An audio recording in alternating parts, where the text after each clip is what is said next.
स्कंद तिसरा अध्याय तिसरा. भगवंतांच्या अन्य लीला चरित्रांचे वर्णन.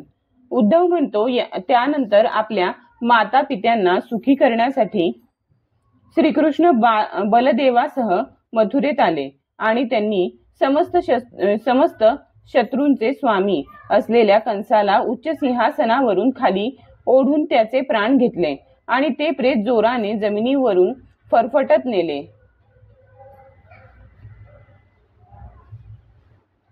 सांदीपनी मुनींनी एकदाच शिकविलेल्या सांगोपांग वेदांचे अध्ययन करून गुरुदक्षिणेच्या स्वरूपात त्यांचा मृतपुत्र पंचजन नावाच्या राक्षसाच्या पोटातून परत आणून दिला. भीष्मक राजाची कन्या रुक्मिणी हिच्या सौंदर्याने आकर्षित होऊन किंवा रुक्मिणीने बोलावले म्हणून जे शिशुपालादी तेथे आले होते त्या सर्वांच्या डोक्यावर पाय ठेवून गांधर्व विधीने विवाह करण्यासाठी म्हणून रुक्मीचे गरुडाने अमृत कलश हरण करावा त्याप्रमाणे हरण केले. स्वयंवरात वेसण नसलेल्या 7 बैलांना वेसण घालून नागनजिती सत्यभामा हिच्याशी विवाह केला. याप्रमाणे मानभंग झालेल्या मूर्ख राजांनी शस्त्र हातात घेऊन राजकुमारीला पळविण्याचे ठरविले. तेव्हा श्रीकृष्णांनी स्वतः जखमी न होता आपल्या शस्त्राने त्यांना मारले. भगवंतांनी संसारी पुरुषासारखे लीला करीत आपली प्रिय पत्नी सत्यभामा हिला प्रसन्न करण्यासाठी स्वर्गातून कल्पवृक्ष पारिजात उपटून आणला. त्यावेळी क्रोधाने आंधळा झालेला इंद्र आपल्या सैनिकांसह भगवंतांवर चाल करून आला, कारण तो तर आपल्या पत्नीच्या हातचे खेळणे होता. आपल्या विशाल शरीराने आकाशाला सुद्धा गिळणाऱ्या आपल्या पुत्राला भौमासुराला भगवंताच्या हातून मृत्यू आलेला पाहून पृथ्वीने त्यांची प्रार्थना केली. त्यावेळी भौमासुराचा मुलगा भगदत्त याला उरलेले राज्य देऊन भगवंतांनी त्याच्या अंतःपुरात प्रवेश केला. त्या अंतःपुरात भौमासुराने पळवून आणलेल्या पुष्कळशा राजकन्या होत्या. दीनबंधू श्रीकृष्णांनी पाहताच त्या उठून उभ्या राहिल्या आणि अतिशय हर्ष, लज्जा आणि प्रेमपूर्वक कटाक्ष टाकून त्यांनी तात्काळ भगवंतांना पती रूपाने वरले. तेव्हा भगवंतांनी आपल्या योग मायेने त्या स्त्रियांना अनुरूप अशी तितकी रूपे धारण केली आणि त्या सर्वांचे वेगवेगळ्या महालांत एकाच मुहूर्तावर विधीपूर्वक पाणी ग्रहण केले. स्वतःच अनेक रूपांनी नटण्यासाठी त्यांनी त्या प्रत्येकीच्या ठिकाणी आपल्या सारख्याच 10 पुत्रांना जन्म दिला.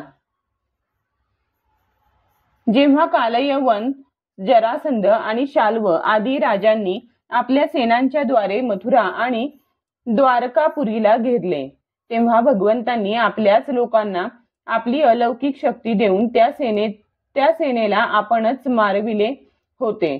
100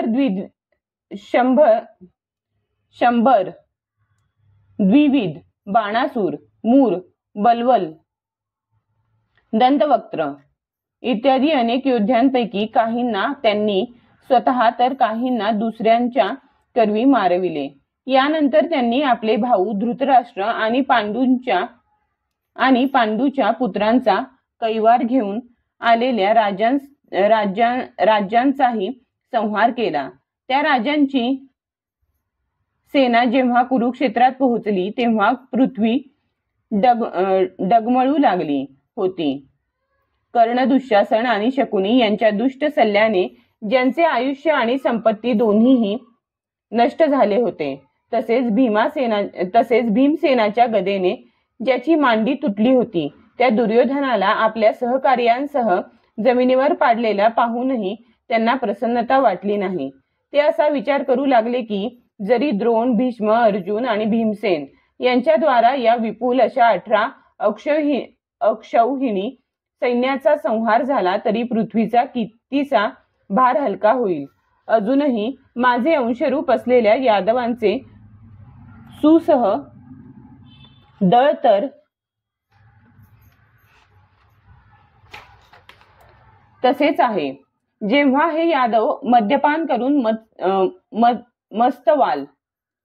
करून मस्तवाल होतील आणि लाल झालेल्या डोळ्यांनी आपापसात लढू लागतील, त्यामुळेच यांचा नाश होईल. याशिवाय अन्य कोणताही उपाय नाही. खरे पाहता माझ्या संकल्पनेच हे स्वतः नष्ट होतील. असा विचार करून भगवंतांनी युधिष्ठिराला त्याच्या वडिलार्जित राज्यावर बसविले आणि आपल्या संबंधितांना सत्पुरुषांनी घालून दिलेला मार्ग दाखवून आनंदित केले. अभिमन्यूने उत्तरेच्या गर्भात जे पुरुवंशाचे बीज स्थापित केले होते ते सुद्धा अश्वत्थाम्याच्या ब्रह्मास्त्राने जवळजवळ नष्ट झाले होते. परंतु भगवंतांनी ते वाचविले. त्यांनी धर्मराज युधिष्ठिराकडून 3 अश्वमेध यज्ञ करविले आणि युधिष्ठिर सुद्धा श्रीकृष्णांच्या सांगण्याप्रमाणे वागत लहान भावांच्या सहाय्याने पृथ्वीचे रक्षण करीत आनंदाने राहू लागला. विश्वात्मा श्री भगवंतांनी सुद्धा द्वारकापुरीत राहून लोक आणि वेदांच्या मर्यादांचे पालन करीत सर्व प्रकारचे भोग भोगले.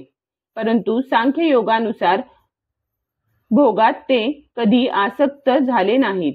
मधुर हास्य, स्नेहपूर्ण दृष्टी, अमृतासारखी वाणी, निर्मल चारित्र्य आणि सुंदर असे दिव्य शरीर यांनी लोक परलोक तसेच यादवांना आनंदित केले.